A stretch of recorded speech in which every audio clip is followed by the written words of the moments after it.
मुरारिसुरार्चितलिङ्गं निर्मलभाषितशोभितलिङ्गम् जन्मजदुःखविनाशकलिङ्गं तत्प्रणमामि सदा शिवलिङ्गम्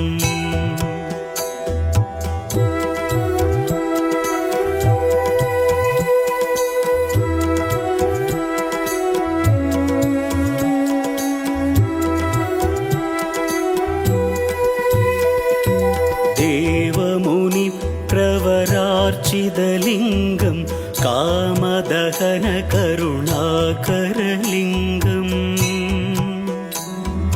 रावणदर्भविनाशकलिङ्गं तत्प्रणमामि सदा शिवलिङ्गम्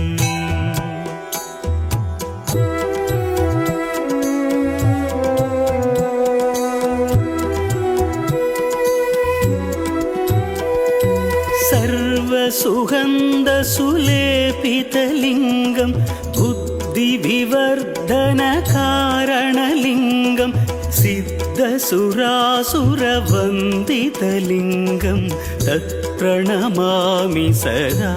शिवलिङ्गम्